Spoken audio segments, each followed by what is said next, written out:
আপনি আলহামদুলিল্লাহ আল্লাহর রহমতে আমাদের চিকিৎসায় এখন সম্পূর্ণরূপে সুস্থ মনে করতেছেন নিজেকে?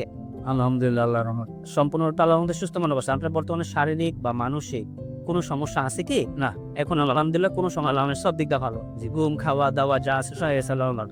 আসসালামু আলাইকুম রাহমাতুল্লাহি ওয়া বারাকাতুহু। আমি doctor Mohammad Aslam, DHMH BHB Dhaka, BHMH on course Dhaka বিশ্ববিদ্যালয়। বর্তমানে বিশ্বনন্দিত ক্যান্সার চিকিৎসক অধ্যক্ষ ডক্টর এস এম সারোয়ার স্যারের চেম্বার গণস্বাস্থ্য হোমিওতে এজ এ ক্যান্সার চিকিৎসক হিসেবে নিয়োজিত আছি। আজকে আমরা আল্লাহর রহমতে চলে যাব সরাসরি একটা রোগীর কাছে, যে রোগীটা প্রোস্টেটিক ক্যান্সারে আক্রান্ত হয়ে চিকিৎসার জন্য আমাদের এখানে আসেন। আল্লাহর রহমতে আমাদের এখান থেকে চিকিৎসা নিয়েছেন, নিয়ে বর্তমানে রোগীটা সম্পূর্ণরূপে সুস্থ আছে। তারই হিস্টোরিটা, তারই গল্পটা আজকে আমরা শুনবো। চলুন চলে যাই আমরা সরাসরি রোগীর কাছে। আসসালামু আলাইকুম। আসসালামু আলাইকুম। বাজান কেমন আছেন আপনি? আলহামদুলিল্লাহ। বাজান আপনার নাম কি? আমার নাম মোহাম্মদ আলমগীর হোসেন। জি, আপনার বাবার নাম?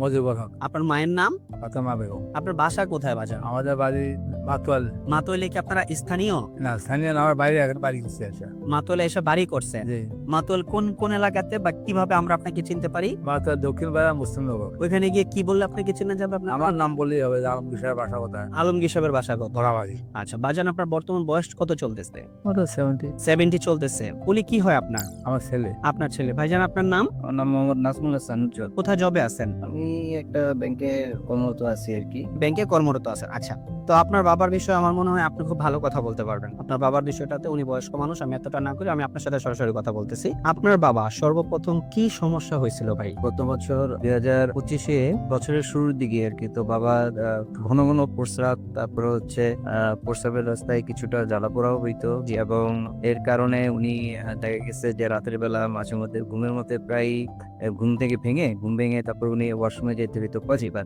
জি। এট দ্য সেম টাইম ওনার স্বাস্থ্যের যে বর্তমান কন্ডিশন, ঠিক আছে, আস্তে আস্তে ধীরে ধীরে স্বাস্থ্যটা একটু কমতে শুরু করলো, ওজন হ্রাস হইতে শুরু করলো।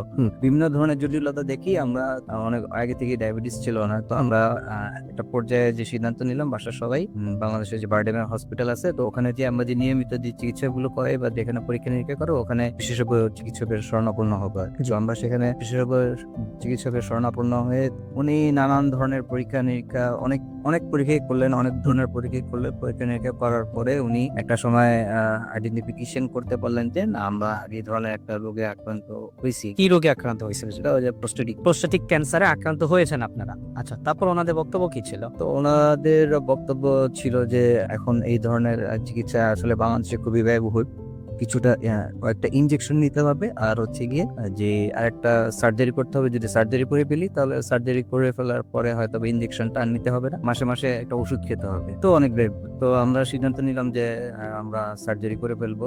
সার্জারি করেছেন আপনারা পরবর্তীতে? আচ্ছা আচ্ছা। সার্জারি করার পরে তো অনেক ফলো আপের আকার থাকতে বললেন আর কি। তো আল্লাহর রহমত আমি অনলাইনের মাধ্যমে এখানে এই জায়গাটার আমি সন্ধান পাই। জি। সন্ধান পেয়ে, ঠিক আছে, আমি এখানে আসি। এখানে এসে আমি গত 6-7 মাস ধরে আমি চিকিৎসা নিচ্ছি। বর্তমানে চিকিৎসা নেওয়ার পরে আমি বর্তমান যে একদম লেটেস্ট যে রিপোর্ট, এই রিপোর্ট অনুযায়ী দেখতেছি যে আল্লাহর রহমতে আমার বাবা একটা অনেক সুস্থ আছেন। সম্পূর্ণরূপে সুস্থ আছেন আল্লাহর রহমতে। আচ্ছা, তো 6 মাসের মাথায় ওনারা যে রিপোর্টগুলা করছে, আমি সেই রিপোর্টগুলো আমি আপনাদেরকে একটু বলি। রিপোর্টগুলোতে আলহামদুলিল্লাহ আল্লাহর রহমতে উনি বর্তমানে সম্পূর্ণরূপে ওনার যে ক্যান্সারিয়াস প্রবলেমটা ছিল সেই প্রবলেমটা এখন বর্তমানে নাই। উনি মানসিকভাবে এবং শারীরিকভাবে সম্পূর্ণরূপে আলহামদুলিল্লাহ আল্লাহর রহমতে ভালো আছেন। চলুন রোগীর মুখ থেকে একটু শুনে আছি উনি মানসিকভাবে এবং শারীরিকভাবে বর্তমানে কি অবস্থা আছেন। বাজান, আমি আপনার কাছে আবার একটু আসলাম।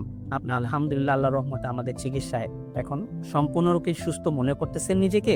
আলহামদুলিল্লাহ আল্লাহর রহমত। সম্পূর্ণরূপে আল্লাহর রহমতে সুস্থ মনে করছেন। আপনার বর্তমানে শারীরিক বা মানসিক কোনো সমস্যা আছে কি? না, এখন আলহামদুলিল্লাহ কোনো সময় আল্লাহর সব দিক দিয়ে ভালো। জি, ঘুম, খাওয়া-দাওয়া যা আছে সব আল্লাহর ভালো। আমরা আজকে মোহাম্মদ আলমগীর হোসেন স্যারের দীর্ঘায়ু কামনা করছি, এবং ওনাকে যাতে আল্লাহ তাআলা এখন যেমন ক্যান্সারটা নেগেটিভ আসছে, আল্লাহ যে কয়দিন হায়াতে বাঁচায় রাখে, উনি যাতে সুস্থ সুন্দরভাবে বেঁচে থাকতে পারে সেই কামনায় আজকে আমরা আমাদের এই অনুষ্ঠান শেষ করছি। ধন্যবাদ সবাইকে। আসসালামু আলাইকুম ওয়া রাহমাতুল্লাহি ওয়া বারাকাতুহু।